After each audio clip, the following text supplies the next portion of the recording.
Tenho que colocar neste bloco como estrangeirado, é esta a palavra que tem sido utilizada, os castícios estrangeirados, porque eu, de facto, venho de ciências, a minha formação é de agronomia, com uma situação muito especial que o professor Caldeira Cabral há muito tempo percebeu, nos anos 40, que foi o cruzamento entre a arte e as ciências, e, portanto, conseguiu implantar na nossa sociedade um ensino de uma situação híbrida, na altura em que tudo estava em caixinhas diferentes e em classificações diferentes. Portanto, a mistura entre a arte e as ciências, dizia o arquiteto Ilídio de Araújo, que provavelmente conhecem, é de facto o primeiro que lança a pedra sobre a história da arte de jardins, lança o levantamento paisagístico e a sua interpretação num livro notável, mas ficou só ao meio. Ele é muito engraçado, ele é lá de cima do norte, do Planalto de Lameira, e diz que tudo o que aprendeu na universidade foi até aos 11 anos no Planalto de Lameira. Quando veio para o ISA, começou a aprender as coisas aos bocados, divididas, e diz que foi como se tivesse um corpo separado em as pernas para ali, que era a botânica, a cabeça para ali, a alma para ali, e quando chegou o professor Caldeira Cabral, juntou tudo, e tudo passou a fazer sentido, e tudo é utilizado em projeto de arquitetura paisagista, de maneira que, fazendo uma homenagem ao mestre Lagoa, faço também ao meu mestre Caldeira Cabral. Ora bem, eu queria, portanto, colocar-me nesta posição, portanto, aqui nesta ligação entre as ciências e as artes, mas atendendo a uma coisa muito importante. Eu não tenho formação em História da Arte, portanto, fartei-me de aprender neste colóquio e fiz a minha tese de doutoramento num terreno virgem na altura, a História da Arte de Jardins.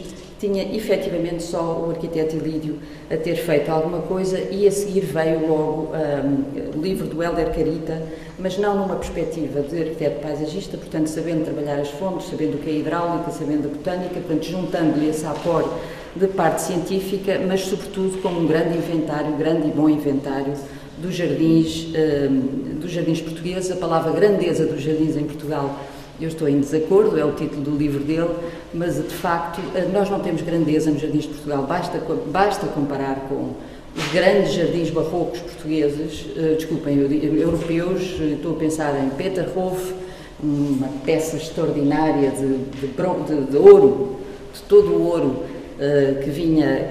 todas as grandes fontes, e basta pensarmos em Caserta, pensarmos em Versailles, pensarmos em Vaux-le-Vicomte e ver o que são os nossos eixos, que não passam 200 metros. O eixo do jardim de Versailles são 5.000 metros, 5 km. E, portanto, são 800 metros o de Vaux-le-Vicomte, que é de facto a obra seminal, mas a nossa grandeza não existe. Nós temos um charme enorme, temos imensa qualidade no jardim português, são 4 os grandes atributos do jardim português que fazem a distinção, que são o trabalho em água. Portanto, aqui as fontes vão ter imensa importância, e a cascata da Quinta Real de Caxias vai ser muito importante nessa matéria. São as vistas, nós damos uma importância enorme à colocação dos nossos jardins, é um estudo bem feito, que faz desde o Dom João de Castro em Sintra, com a Penha Verde, até às grandes vistas no Jardim do Palácio Fronteira, evidentemente, no Jardim Botânico da Ajuda. As vistas são parte do nosso património. É o património das vistas que faz parte desta distinção. Nós não temos vistas, não tínhamos vistas em Versailles, foi preciso abrir aquele vinho. Nós de facto temos vistas. E é muito interessante Mafra, porque efetivamente, se não tivesse havido o caos urbanístico que ontem nos mostrou tão bem o José Manuel Fernandes, aquele eixo ia para o oceano. E o Pied-Loire também abria dessa forma. Portanto, a nossa ligação é, de facto, sempre as grandes e amplas vistas. Depois temos os azulejos, que é uma forma de funcionar com alguma pobreza para substituir tapeçarias ou para substituir estátuas. Portanto, o Palácio Fronteira está carregado de azulejos, a Bacalhoa substitui os grandes bustos com medalhões de Della Robbia, não há dinheiro, faça-se de outra maneira. É o próprio da nossa marca nos jardins. Finalmente, a parte botânica, as nossas viagens foram absolutamente únicas e pioneiras, e nós continuam a ser assim os botânicos, vêm sempre cheios de sementezinhas e estacas dentro dos bolsos. As nossas caravelas vinham cheias de experiências botânicas, ou seja, cheias de plantas vivas, que eram aqui primeiro em Cabo Verde, largadas para recompor de toda aquela dificuldade da viagem, e depois iniciavam a vinda para Lisboa, e o nosso fantástico clima permitia termos plantas subtropicais quase que tropicais, e depois as plantas temperadas do norte da Europa. Portanto, nós conseguíamos ter uma grande possibilidade de funcionamento. Eu queria-vos, e vou agora passar para aquele lado, deixa eu ver se não me esqueci de nada, queria só dizer que gostei muito desta memória que fez ao mestre Lagoa.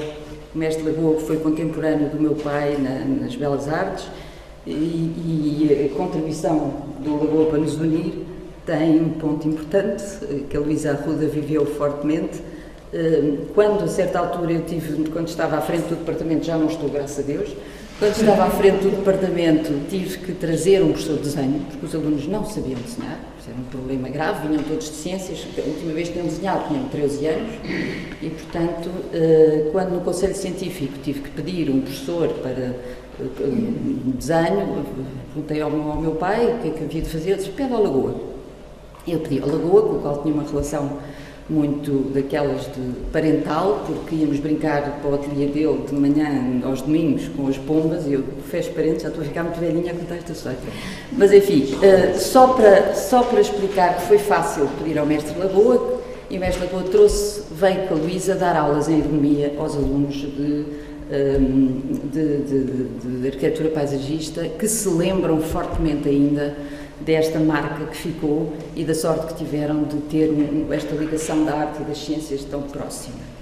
Portanto, para começar a trabalhar este tema, comecei por ir aos gregos e perceber onde é que estão as estátuas nos jardins. Evidentemente que os gregos não têm jardins, ou a sua expressão artística é na paisagem, e a estética é recolhida, a emoção estética não é recolhida dos jardins, mas da grande paisagem, com os templos e a marca humana, e depois, evidentemente, as estátuas marcadas na grande paisagem. A partir daqui, e a qualidade estatuária é absolutamente única, realmente. Eu passei agora o domingo inteiro, não este, mas o anterior, no Louvre, a ver as estátuas para conseguir responder ao desafio do Miguel, a ver as estátuas que se seguiam dos gregos para os romanos e dos romanos para o Renascimento e o Barroco, não é? Temos a sorte de ter o Palácio de Marly tem toda a sua estatuária no Louvre, os Jardins de Marly têm a estatuária, portanto estava só ali, foi fácil de analisar, perceber, etc.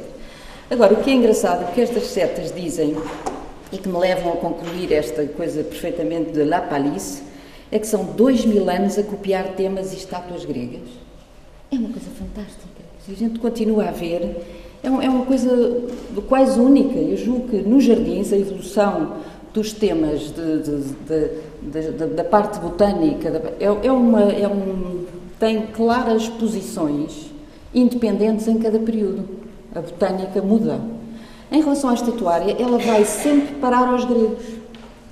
Portanto, temos os romanos, evidentemente as estátuas nos templos, nos jardins das cidades, etc. E quando chegamos ao Renascimento existe aqui uma situação nova, que talvez já não seja tão de La Palisse para toda a gente, que é a vontade enorme do Papa Júlio II, que faz coleção de estátuas dentro do Palácio do Vaticano.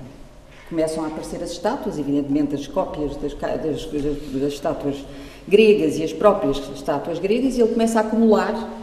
E ao fim de uns anos de acumulação, aquilo tem que sair para o jardim, porque já não cabem.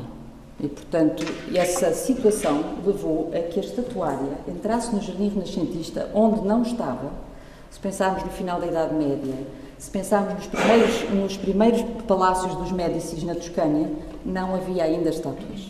A estátua é uma explosão que vem do Belvedere do Vaticano, que já irei explicar.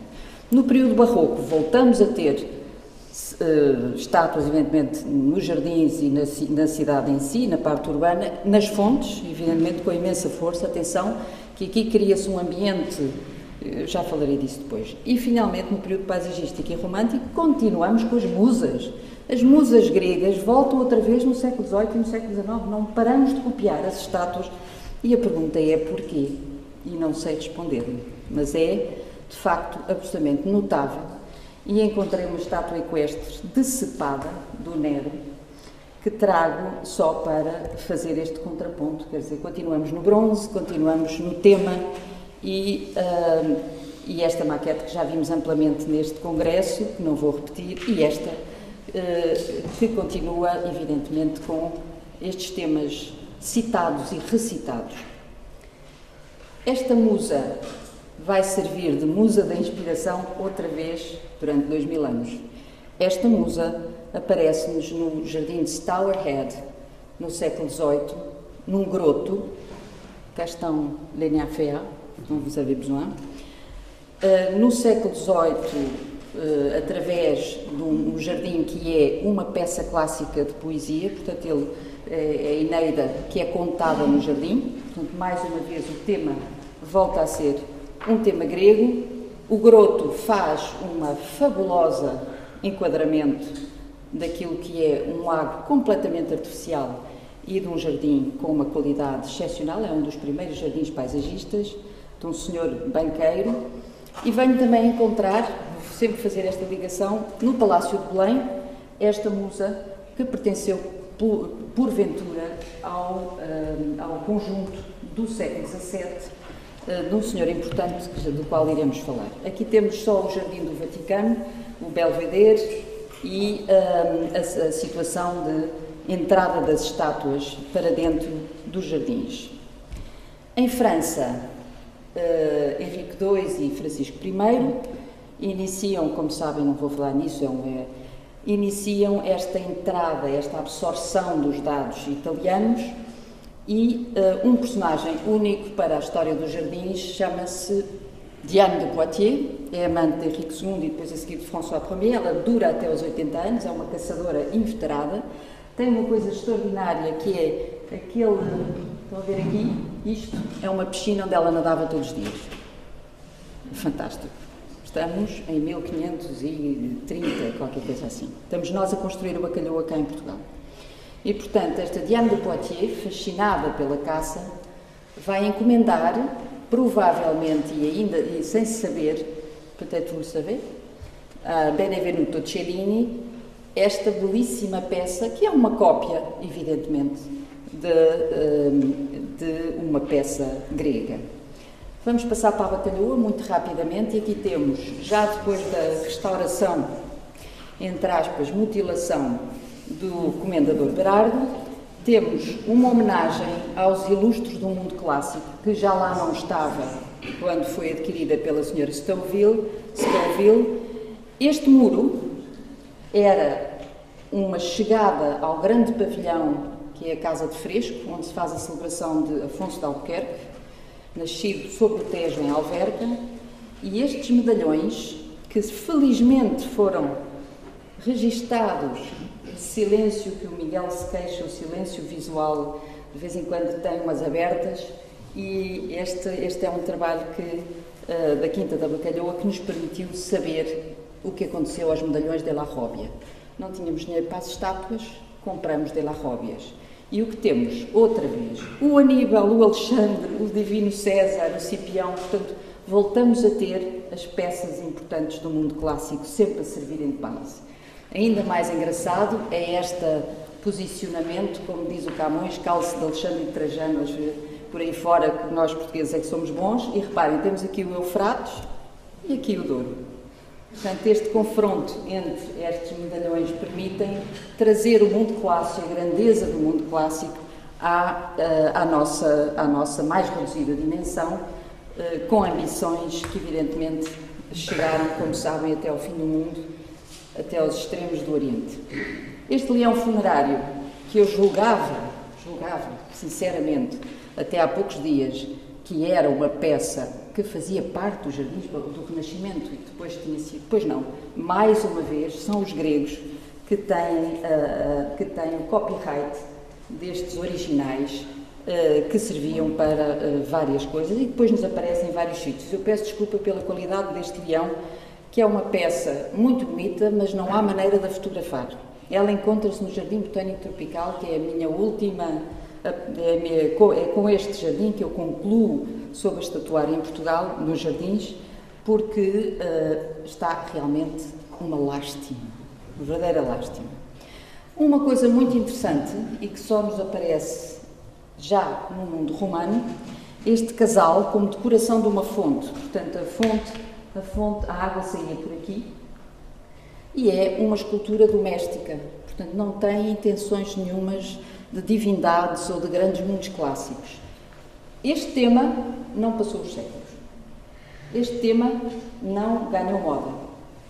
Não foi. Não existem estátuas de... Não temos aqui o Marquês de Pombal, não temos. Sentadinho ali no groto, com a sua mulher, não temos.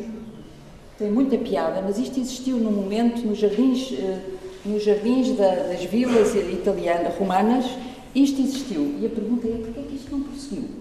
Só querem divindades, realmente, isto é uma coisa extraordinária. O Apolo, absolutamente extraordinário, não é? Estas peças são já peças copiadas dos gregos, vem aparecer-nos, e agora trago novamente aqui as coisas portuguesas, o terraço do Palácio Fronteira.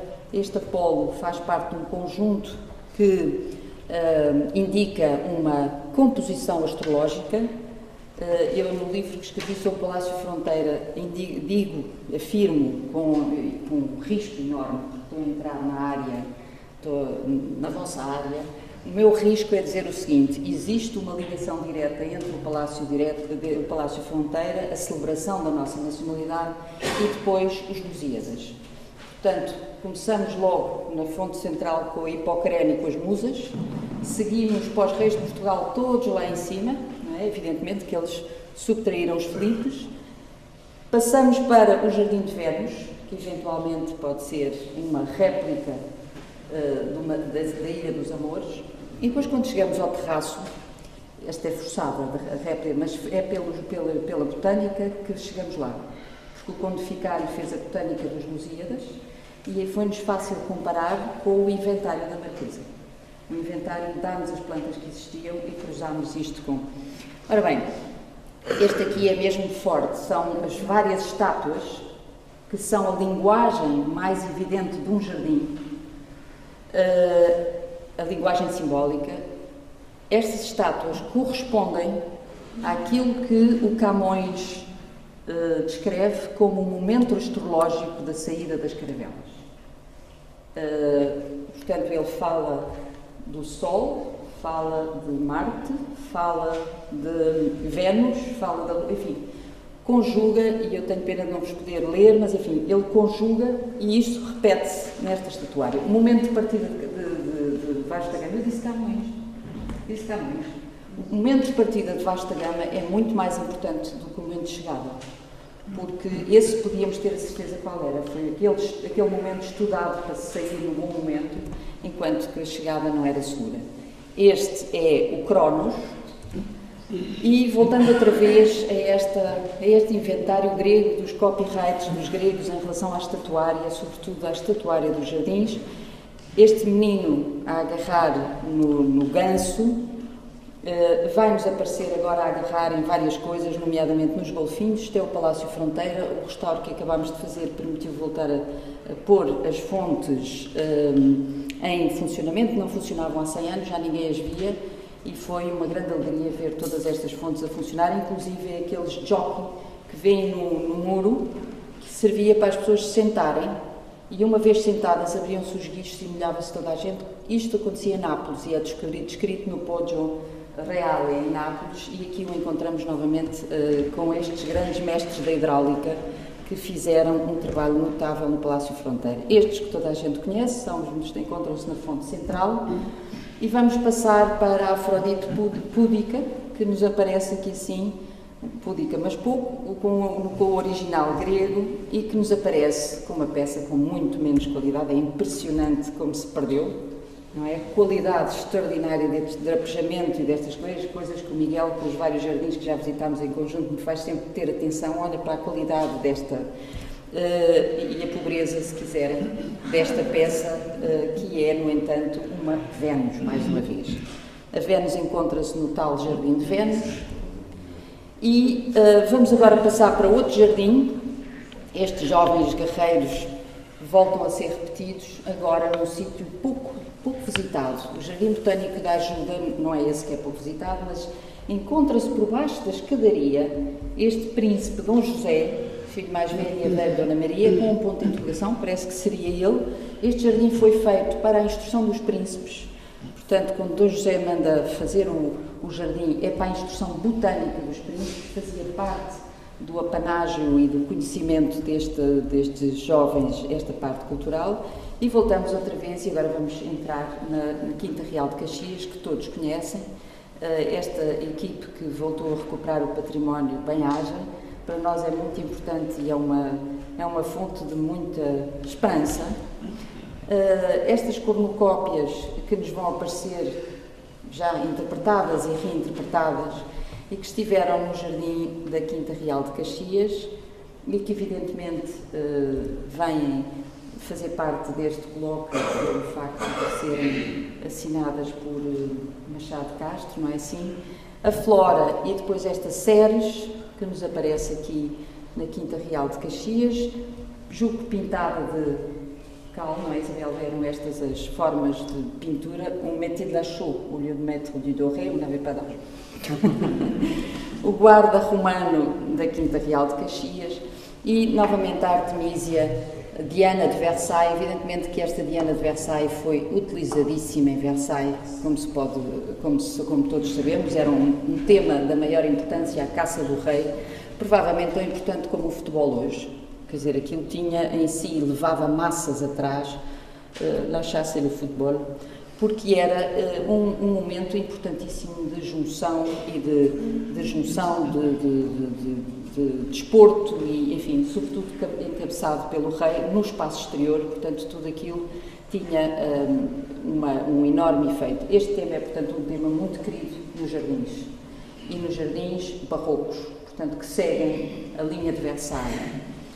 E vamos encontrar a cascata do Jardim de Caserta, no século XVIII.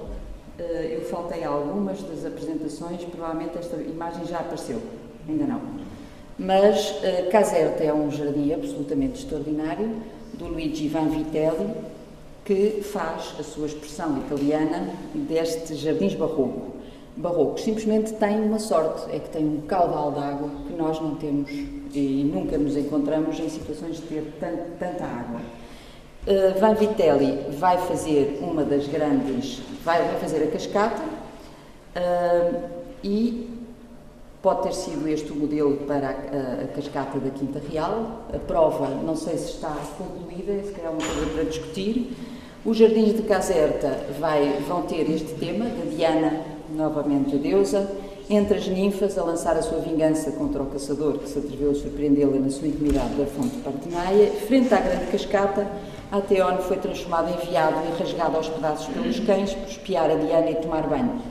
Voltamos outra vez a temas lá de trás, e aqui temos o banho da Diana e o Ateone também já está transformado em veado, não sei, que aparece. E portanto, esta cascata, com as suas ninfas brancas, parecendo mármore, não pode ser deixada de ligar diretamente a estes dois conjuntos enormes e mais cinematográficos, se quiserem, com mais movimento, sobretudo porque tem esta peça de água atrás, não é? E a nossa peça de água em Caxias, e agradeço ao Rodrigo Dias a ótima visita de estudo que deu à turma de recuperação de paisagem. Portanto, toda a parte hidráulica é notável e devia ser preservada, é das peças mais importantes que temos dentro daquele jardim. A peça de água e todo o sistema hidráulico, tudo feito por gravidade, para criar efeitos de beleza e de ligação entre o elemento natural água e o elemento esculpido. Hércules então é usado e reusado. Hércules é uma peça forte, é uma estátua romana com inspiração nas criações do escultor Lysippe e que nos vai aparecer aqui numa série de sítios, nomeadamente, talvez o sítio mais importante é em Vaux-le-Vicomte. Eu não trouxe, todos conhecem a grande estátua de Vaux-le-Vicomte no eixo e a invenção do eixo para o infinito através da estátua. Temos aqui uma réplica portuguesa encomendada em 1680 pelo Conde de Aveiras. Este conde é muito importante. Encontramos aqui, quem quiser ir visitar esta estátua, encontra no Jardim Tropical, junto a Belém. O que é que nos acontece aqui? Só uma pequena palavra sobre este jardim. Temos um personagem que em 1559, aqui temos nós, em 1559 vem para Belém, um homem do Renascimento, Dom Manuel de Portugal, faz o seu palácio renascentista tal qual como faziam os Médicis, junto do Tejo, na praia. A casa dava para a praia. Dom Manuel de Portugal, esta área, este palácio, tinha um jardim com cerca de 5 hectares, por ali acima, e mais tarde, se eu encontro, temos uma carta padrão que nos dá uma quantidade enorme de informação, e queria só contar-vos depois a história deste Dom João Telo de Menezes, que na altura em que se estava a construir o Palácio Fronteira, vai readquirir e aumentar esta quinta. Tal como Fouquet, Dom João Telo de Menezes, tendo no seu currículo vários trabalhos e bem-sucedidos, escolheu Hércules para os imortalizar. Mas em Portugal, este rei absolutista, ao contrário do que aconteceu com Luís XIV, só aparece 2 gerações mais tarde. E, portanto, será o seu neto, também João, a ter que entregar ao rei, assim como fez Fouquet, o seu jardim. Portanto, Dom João V, em 1726, corrijam-me se não estou errada, compra as quintas todas por ali acima. Portanto, são 5 quintas que são compradas por aqui acima. E o Dom João oferece-lhe. Portanto, vamos ter aqui a quinta do Jardim Botânico da Ajuda, e depois, por aqui abaixo, temos uma série de quintas e vamos falar, sobretudo, desta quinta de Belém. A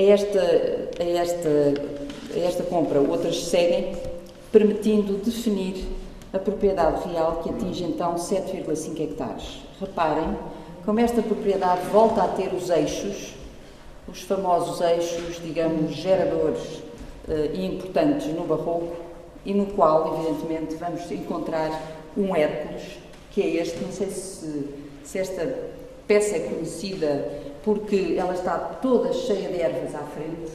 Houve um restauro da cascata recentemente, mas também esta peça não pode ser visitada por estar no Palácio de Belém, e é preciso uma quantidade enorme de pedidos para se conseguir fazer isto. Ela tem estas ervas todas à frente, não sei se a reconhecem aqui, faz parte de um conjunto absolutamente notável, do qual eu gostaria de vos fazer uma pequena descrição, porque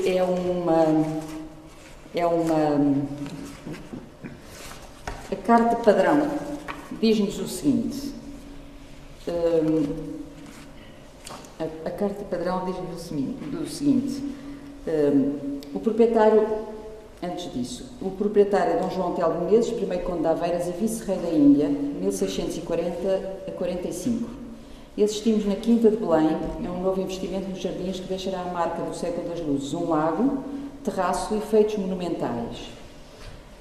Construções próprias dos jardins da aristocracia francesa, fontes, casas de fresco e estatuária. Aqui temos uma peça que é o teatro, chamam-lhe, e que é feita de gaiolas.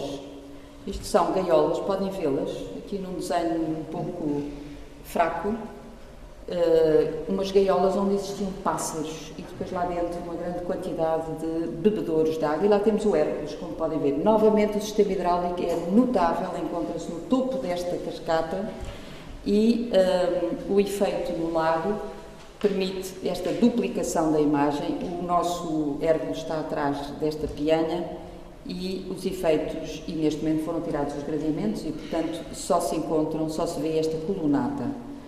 Este teatro é, de facto, de grande qualidade e eu queria só fazer aqui assim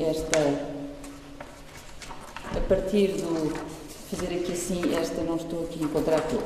O jardim que fica, a carta de padrão diz o seguinte: o jardim que fica, isto é difícil fazer pesquisa e depois fazer estas interpretações metendo as hidráulicas e por aí fora, mas espero não estar a fugir. Diz o seguinte: o jardim que fica da parte de dentro da cerca, junto às casas, com a da varanda poente, com um tanque, com uma figura grande de mármore de Itália que faz a fonte, e no fim do mesmo jardim um pombal em forma de teatro, ornado tudo com vários meios, corpos de mármore, e encostado ao muro deste jardim um tanque por todo o comprimento dele. Portanto, a beleza que estamos a ver aqui é transformada nesta descrição lacónica de cada elemento. Mas este é de facto o morceau de bravura do Conde de Aveiras, nos jardins da sua Quinta de Belém, e segue bem de perto os elementos da composição que Le Nôtre havia trazido para os jardins de Versailles a partir de 1661. O teatro é uma belíssima e bem dimensionada construção em 3 peças, bem evidentes no mapa de 1856, e composta por uma cascata central de onde pinga água. Portanto, mais uma vez vamos ter a estatuária, mas vamos também ter todo o trabalho de cantaria em seu redor e de arquitetura com o jogo da água. Eu chamo a atenção é para a capacidade de duplicação da imagem ou da arquitetura quando se passa. Ora bem, agora aqui a segunda parte da minha apresentação é mais pequena, enquanto esta foi exatamente as esculturas no jardim, esta é a escultura e a botânica.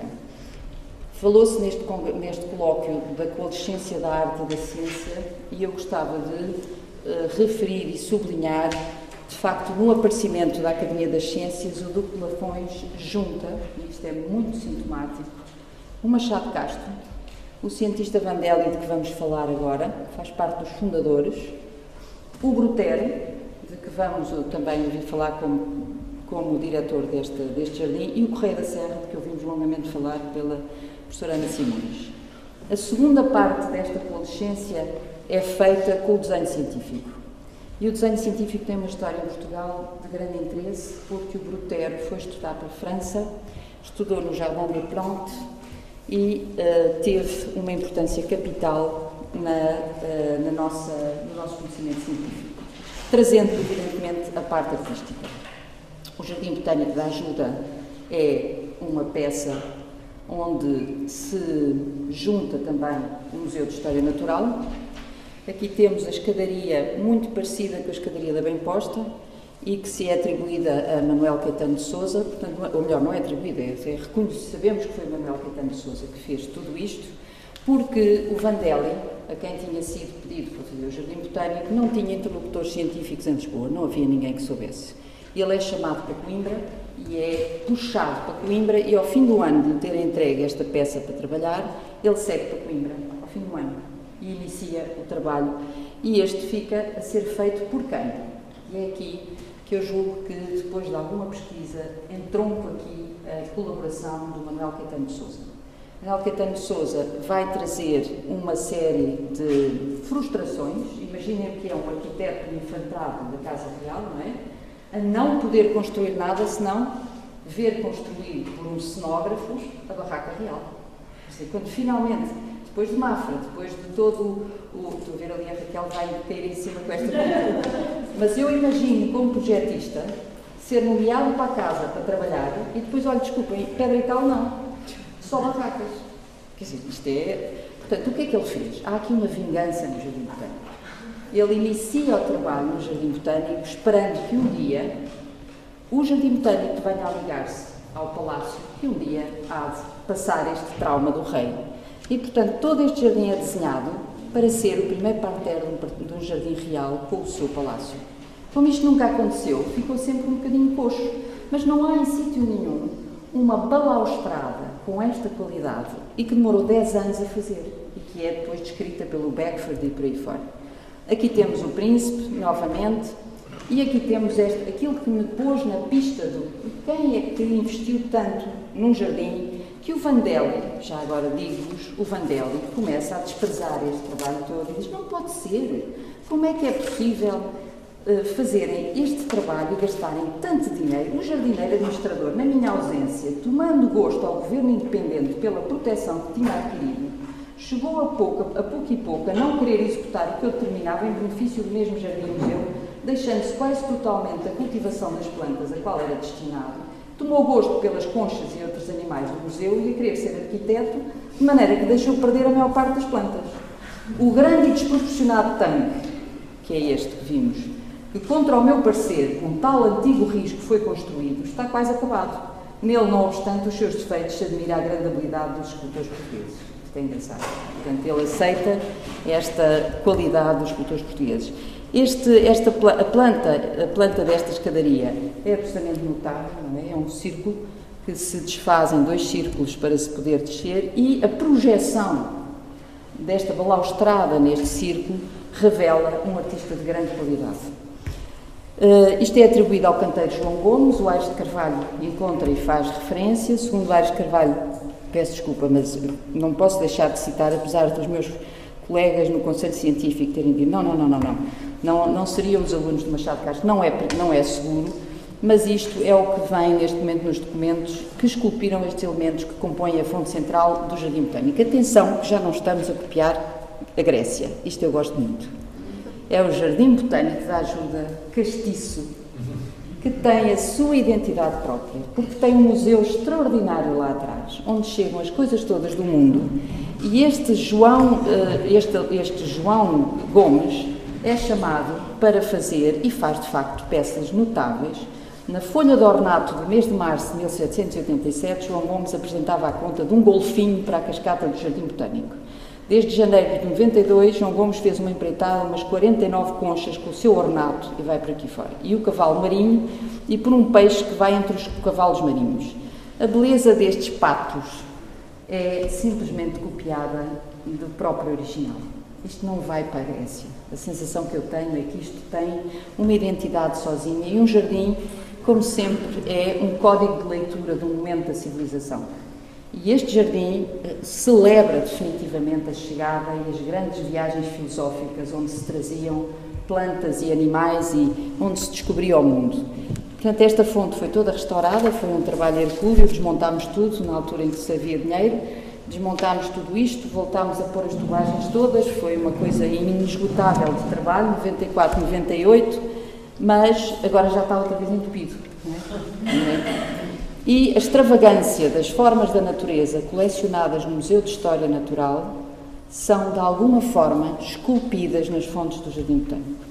Os tais conchas e os tais ornatos podem-se ver nesta fotografia, que não se vê bem, podia estar melhor. E aqui têm, só para quem duvida desta ligação do Manel Caetano de Sousa, a linha que, se fosse prolongada da fachada do palácio, ia dar exatamente à linha de início deste jardim.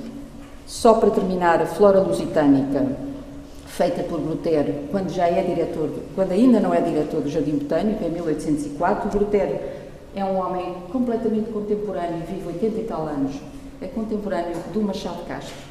Também tem a sua vivência em Mafra, é educado por um avô em Mafra, vai para a França e aprende no Jardin des Plantes o que é a verdadeira ciência, antes da Revolução, e é aluno do Desfontaines, personagem importantíssimo, que faz a flora atlântica com imagens. É a primeira vez que uma flora aparece com imagens científicas, veem os estames aqui assim de lado, e a flora lusitânica entra sem imagens, não houve tempo, havia uma pressa muito grande. Dom Rodrigo de Sousa Coutinho quer a flora muito depressa, e mais tarde, e durante os anos seguintes e até à sua morte, Brutero vai tentar dar vida visual, Miguel, à sua flora, criando a fitografia lusitânica, chamando para a Casa do Risco 4, pedindo ao rei dinheiro para se fazer esta peça, e vai, de alguma maneira, encher de imagens que depois, mais tarde, podem ter